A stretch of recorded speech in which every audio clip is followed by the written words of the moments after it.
Hello, I'm Donal McCauley, and welcome to medicsvoices.com, where we talk to the key opinion leaders in health and medicine around the world. Today I'm talking to David Haslam in the UK. Now, David, many would see you as an establishment figure, Mhm. but I know a little bit about your murky past because you started off in public life, I guess, writing a column for World Medicine, edited by the irrepressible Michael O'Donnell. Tell us about that. That's absolutely right. World Medicine was a magazine when I first started in medicine that was circulated to all doctors, not just GPs, not hospital doctors. It was across the whole spectrum, and it was wonderfully iconoclastic. It was challenging. It was a cross between Private Eye and I don't know. I don't quite know how to describe it because there's nothing like it, but it was packed with humor. And it struck me right from the start that the way to get ideas across was frequently with humor rather than with, I mean, evidence base is, as I'm sure we'll talk about, is incredibly important. But if you don't take people's hearts with you, then you're lost. So it seemed to me a really interesting way of communicating with my fellow clinicians, and it was fun, and it was such a joy. One of the very few regrets in my life was cashing the first check I had from World Medicine, because I would love to have that framed on the wall. £35 for an article. I was thrilled. It was a remarkable publication. Now, let's take you back to the very beginning because you went to school in Monkton Combe School, a well-known rowing school. Were you interested in sport? Only cricket. Cricket was my passion, still is. I still am a member of Somerset. I live now in Dorset, where we sadly don't have a first-class team, but I still follow Somerset. But I wasn't desperately sporty at school. If anyone who ever knew me sort of thought of me as sporty, they'd be laughing now. So, Well, when did the academic interest start? well, I guess I always wanted to be a doctor, and I often pondered about whether that was genetics. My dad was a doctor, my brother was a doctor, both my sisters were nurses. Uh, was it genetics or was it a complete lack of imagination? I guess the key thing that happened probably in my life was my dad dying when I was 14.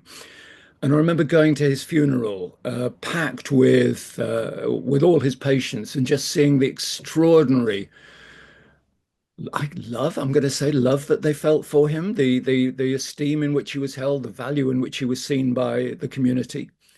Uh, my brother, as I say, was also a general practitioner. He died when I was a medical student. He died of leukemia. And I guess the thing that got me most passionate about things like communication in medicine was the fact that the doctors in the hospital where my brother was being cared for lied to me repeatedly about what was wrong with him because they didn't want to upset me. And it just set me on a career that's had this passion for honesty, communication, patient-centeredness, and so on. World's complicated, but I think those are probably the two drivers behind. I may be overanalyzing my past, but it feels that those were the two critical events that put me on the path that I'm on. That's very interesting because one of the criticisms of medicine in the past has been that it's been a bit of a closed shop for the children of doctors. Yeah. What's your view on that? Well, I find this whole topic absolutely fascinating because the simple fact is I would have never got anywhere near medical school with the A levels I got. I've got a granddaughter who's about starting her GCSEs. She wants to be a doctor. Gosh, if I was as clever as she is, it'd be another world altogether. So, and I know an awful lot of very high achieving, high profile doctors who would be quite embarrassed if I told you their A level results. And I sometimes wonder, my best subjects at school were the arts, were very definitely the arts. But I wanted to be a doctor. That meant I had to focus on physics, chemistry, biology, which I wasn't terribly good at, to be honest. But it's also fascinated me that physics, chemistry, biology, maths, the main subjects that most medics do, are packed with certainty. They have correct answers, even when, the science is asking questions. And many of us, most of us indeed, end up in bits of the profession that are packed with uncertainty, mental health issues, general practice, generalism, pediatrics, psychiatry, and so on. And I just wonder if sometimes we somehow manage to select exactly the wrong people. But you're absolutely right about diversity and inclusion would have taken me out of it right away, and probably quite rightly. So let's move on a little bit now to medical school in Birmingham and then your training in general practice and in practice in Cambridgeshire. Tell us about that progression. Oh, but medical school, really, really, really struggled through the preclinical years.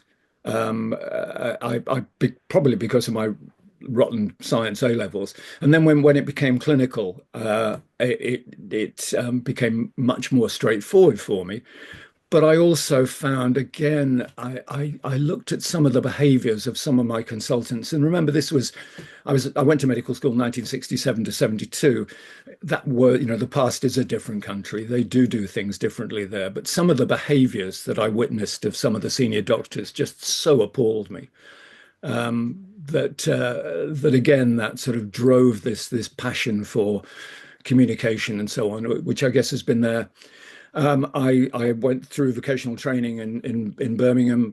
It wasn't mandatory at that stage, but I felt it was really important. I didn't feel equipped coming out of medical school, even though many people in my year went straight into partnerships from their house jobs. And then I worked as a general practitioner in rural Cambridgeshire for 36 years.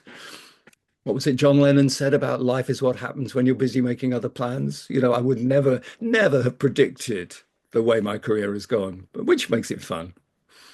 Well, you've talked about your passion for communication. So when did that all start? Well, I mean, as I say, it started perhaps seeing some fairly dreadful role modeling at university. And I remember one of my consultants. One of my consultants had this passion for celiac disease, which in those days could only be diagnosed with a jejunal biopsy. There was none of the current testing. And any female patient that he saw had a hemoglobin less than 12, I think, he did a jejunal biopsy on, with no explanation of the necessity of this. It was his research interest. And it really struck me that there's something very unpatient focused here. He might have been right scientifically, but you don't treat people as objects to experiment on, which I felt was what he was doing. And one of my first articles was actually a spoof article about a research doctor who was behaving in that sort of way, trying to tackle it in a humorous way. And that's where Michael O'Donnell snapped me up for World Medicine. So, So then I guess this passion brought you into politics or medical politics in the broadest sense. How it did that did. evolution happen? Gosh, again, none of this is planned. I'm very aware that my career makes complete sense retrospectively, but not prospectively. None of it was planned. So I became an examiner for the RCGP fairly early in my career. I'd got distinction in the MRCGP, which sort of put me on the short list for being invited to be an examiner. I learned so much from being an examiner. It was just so useful for the rest of my career. But one of the key things I learned, I guess, was the importance of mixing with enthusiasts. Um, there's a tremendous tendency in medicine, very understandably, uh, to moan, to have the negativity of the job forced on you, and we all feel that at times. But working with this panel of examiners, people who were, I mean, very depressingly excellent at so many things. It was just inspirational and fun, and the importance of fun and importance of working with people who made you laugh. And I'm still friends with them. Peter Tate, who was, the guru of consultation, lives up the road from me. We meet about once a month. These things really matter. These human bits really matter. Well, then through this evolution, you then became a collector of antiques. Now, I jest, but I mean, you became a collector of these antique chains of office, president of this, chair of that. You, is there anything left out? Tell us about that experience and what you learned from being so presidential in all these different organizations. Yeah, well, it's really interesting. When I was elected to the Council of the Royal College of GPs, and I think probably that happened because of name recognition. By then, I'd been writing a weekly column in one of the medical newspapers. I wrote a weekly column for GP for 6 years. I wrote a monthly column for the practitioner for 26 years. So people knew my name and they probably knew what I stood for, which is why how I could get elected. And I remember when I first was president, first was on the council, I looked at the then chair of council, probably Dennis Pereira Gray. I can't honestly remember, but I remember thinking wild horses would not drag me into that role. It looks so intimidating. And then someone a few years later suggested I stand for election, and I did a thing that I've always thought. Imagine myself on my deathbed. Imagine myself dying, hopefully at the age of 99, looking back, saying, would I had wished I'd tried?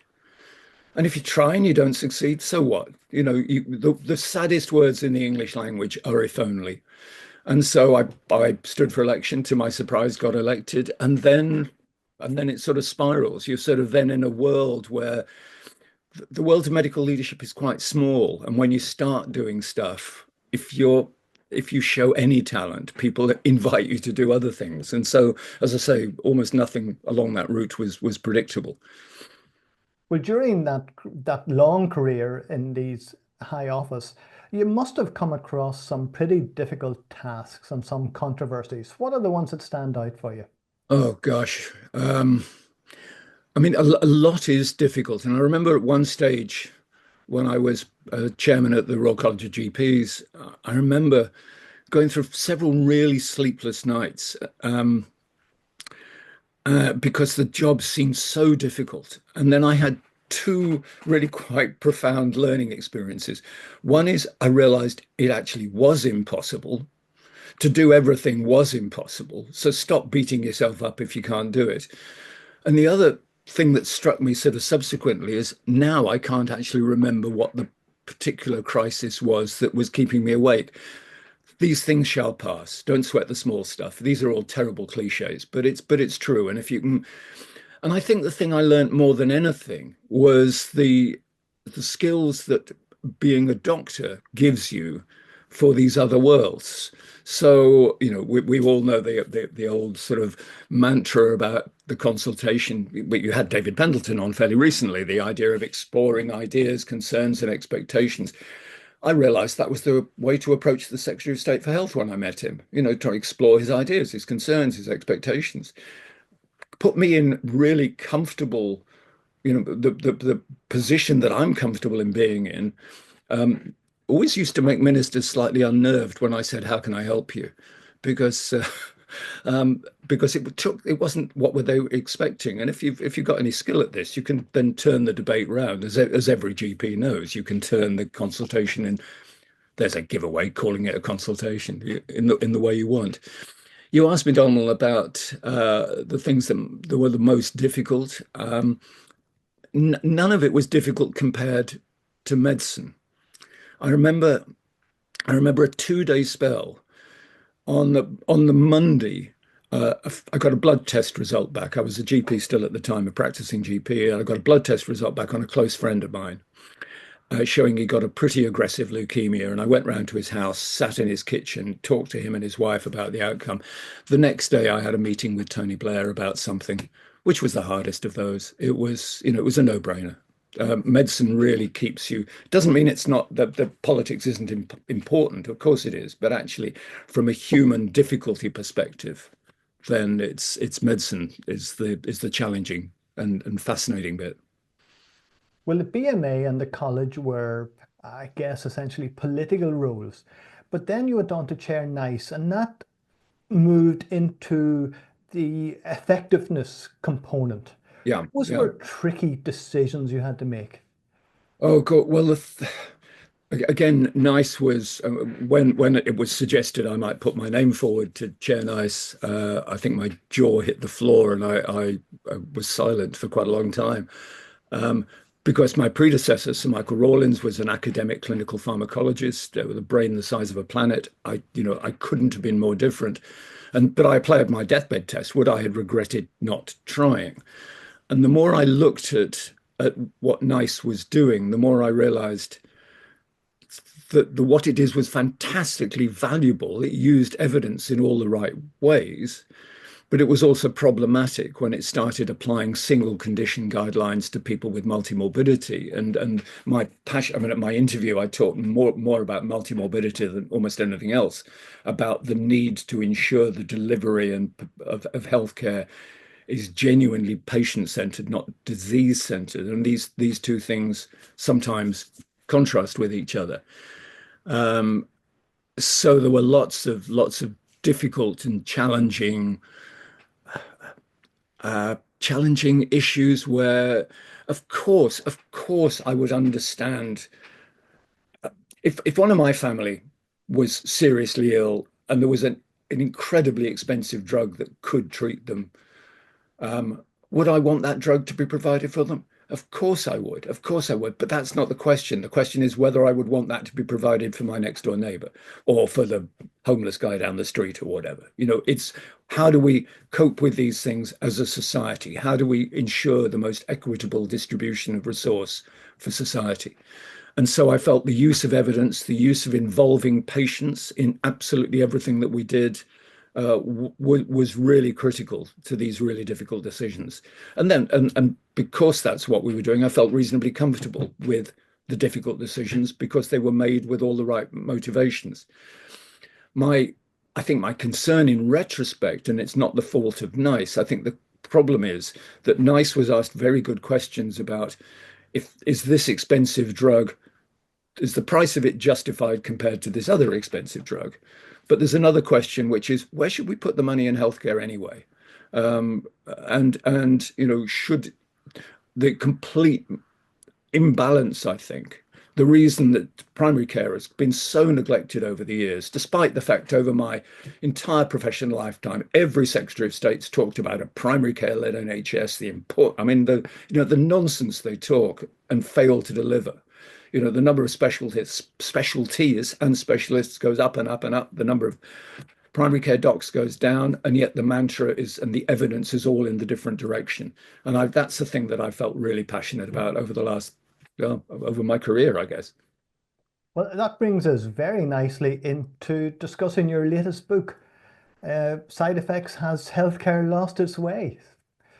Yeah, well, that's really where this came from. It was looking at what struck me more. I mean, I guess being with NICE really made me focus on this whole question of what are we trying to do?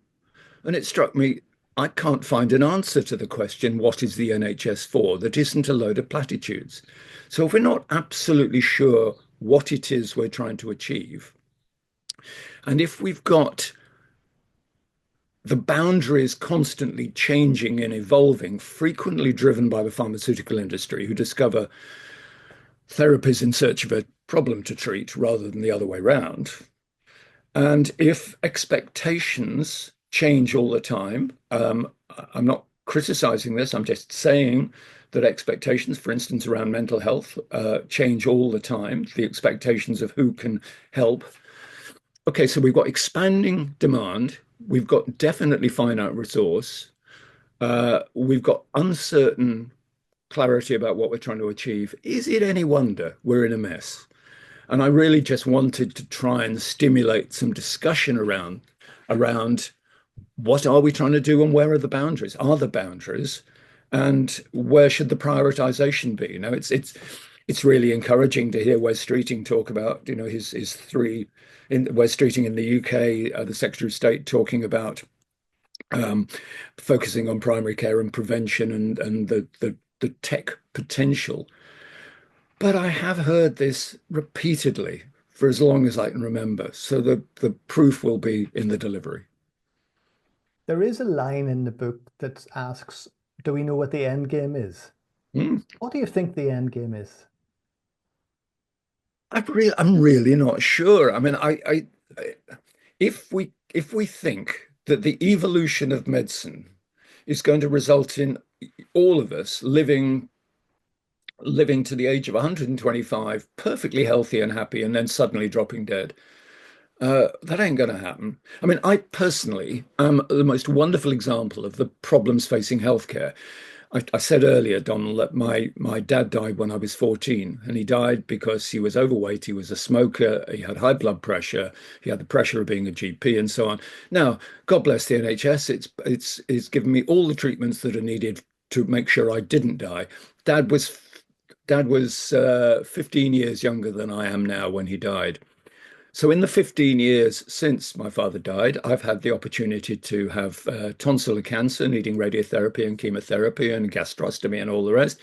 I've had treatment for atrial fibrillation. I've had a hip replacement. The wonderful success of the treatments, the preventative treatments that I've had, have caused an absolute escalation in activity for the health service.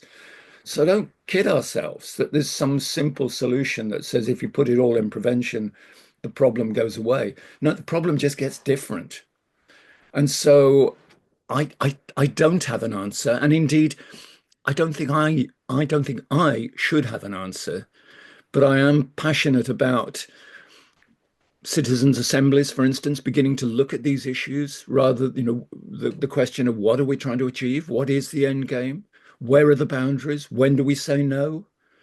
And I think there do have to be boundaries. Otherwise, the problems that we've got, and this isn't just a UK problem, this is a global problem. If you look at primary care, healthcare everywhere in the world, they're facing exactly the same problems, and no one seems to be facing up to the issues. So I've been thrilled at the response to my book, which seems to be summed up as David's asking all the right questions. It'd be quite nice now if if someone could help us with the answers. Well, you're still searching for those answers because you're involved in many, many organizations at the moment. Any particular one stand out for you? I mentioned that I had cancer 5, 6 years ago, and that taught me that even after 36 years as well, 50 years as a doctor, I knew nothing about what it was like to go through cancer. So I became chair of an organization called Young Lives versus Cancer, used to be known as Click Sargent, which does wonderful work for people up to the age of 25 who go through cancer. Oh gosh, I mean, it was a bad enough experience for me. Imagine if it was your child or your grandchild. It's just horrific. So the supporting work we can do there, I think is really important, and I've enjoyed doing that. I'm involved with a small med tech company that's trying to look at some of the digital solutions. Uh, I'm just standing down as Professor of General Practice from University of Nicosia in Cyprus, which has been a fascinating link for the last couple of decades. So yeah, so life's interesting. It's been fascinating going through the evolution of your career from, dare I say, a quiet, subdued, but revolutionary at the beginning, to, well, maybe not quite the full establishment figure, but you were awarded the CBE and a knighthood. That must have been very rewarding in itself.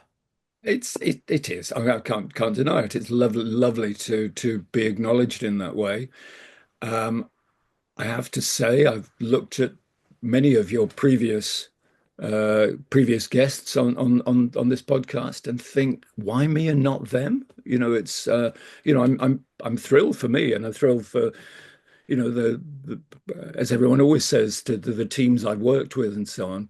But there's so many great people, wonderful people who've worked in medicine, deserve recognition. And gosh, the NHS, I don't know about healthcare systems around the world. The NHS is very poor at saying thank you. So it's just lovely to have a, an offer of thanks or recognition.